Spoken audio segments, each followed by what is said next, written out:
வணக்கம், welcome to Manas kitchen. Manas கிச்சனில் இன்றைக்கி சூப்பரான ஒரு ப்ரொக்கோலி சூப் பார்க்க போகிறோம். ஸோ கண்டிப்பாக இது பெண்களுக்கான சூப்புன்னு நம்ம சொல்லலாம். இது சிம்பிளாக 3 இன்க்ரீடியன்ட்ஸ் தான் இதில் நம்ம சேர்க்குறோம். ப்ரொக்கோலி எடுத்திருக்கோம் 250 கிராம்ஸ், ஒரு பெரிய வெங்காயம், பூண்டு பற்கள் ஒரு 6-7 பற்கள் எடுத்திருக்கோம், ஒரு டேபிள் ஸ்பூன் அளவுக்கு கீ. இப்போ பேனில் அந்த கீயை போட்டு நல்லா நம்ம வெங்காயத்தை சேர்த்து வதக்குறோம். அதுக்கப்புறம் பூண்டை சேர்த்து வதக்குறோம். இது ஒரு ஹாஃப் குக் ஆனால் போதும், ரொம்ப கருக விட வேண்டாம், கலர் மாறிடும். ஏன்னா அந்த ப்ரொக்கோலிக்கான தேவையான அந்த பச்சை தன்மை அப்படியே இருக்கும். அடுத்து பார்த்திங்கன்னா இந்த ப்ரொக்கோலியை சேர்த்து வதக்குறோம். ஒரு ஃபியூ மினிட்ஸ் வதக்கினா போதும்.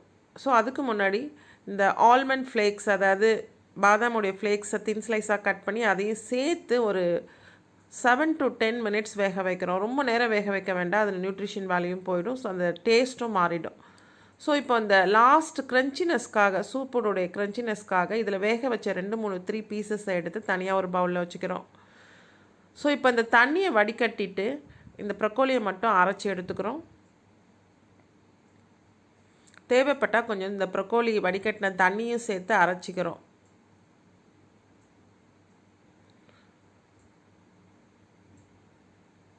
ஸோ இந்த ப்ராசஸ் முடிஞ்சு போச்சு பாருங்கள். அதுக்கப்புறம் திரும்பவும் இதை நம்ம குக் பண்ண போகிறோம்.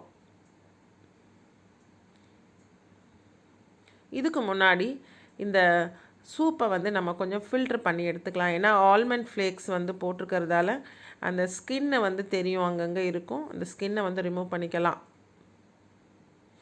ஸோ இந்த ஆல்மண்ட்ஸ் ஃப்ளேக்ஸ் தான் போட்டு வேக வச்சு நம்ம சூப்பு செய்யணும்னு இல்லை, நீங்கள் சிம்பிளாக செஞ்சாலுமே டேஸ்ட்டாக இருக்கும். அட் த சேம் டைம் நீங்கள் ஆல்மண்ட் வேண்டாம் அப்படின்னாலும் கொஞ்சம் கார்ன்ஃப்ளவர் கூட ஆட் பண்ணிக்கலாம்.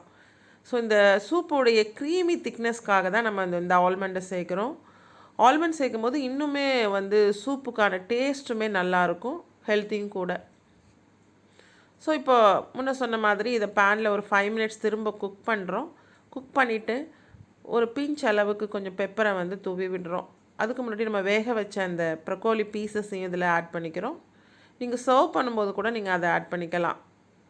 ஸோ சூப்பரான ஒரு க்ரீமியாக கொஞ்சம் வாட்ரியாக இருக்கக்கூடிய ப்ரொக்கோலி சூப் ரெடி ஆயிடுச்சு. கண்டிப்பாக நீங்களுமே ட்ரை பண்ணுங்கள். இது எல்லாருமே சாப்பிடக்கூடிய சூப்பு தான். எக்ஸ்பெஷலி பெண்கள் அதிகமாக எடுத்துக்கலாம். ஏன்னு கேட்டிங்கன்னா அதில் ஈஸ்ட்ரோஜன் அதிகமாக இருக்கிறதால பெண்கள் அதிகமாக எடுக்கக்கூடிய சூப்பு நம்ம சொல்லிகிட்ருக்கோம். கண்டிப்பாக ட்ரை பண்ணுங்கள். ட்ரை பண்ணிட்டு உங்கள் ஃப்ரெண்ட்ஸுங்களுக்குமே ஷேர் பண்ணுங்கள். இந்த வீடியோ பிடிச்சிருந்துச்சுன்னா சேனலுக்கு சப்ஸ்கிரைப் பண்ணலை அப்படின்றவங்க சப்ஸ்கிரைப் பண்ணுங்கள், கமெண்ட் பண்ணுங்கள். தேங்க்ஸ் ஃபார் வாட்சிங்.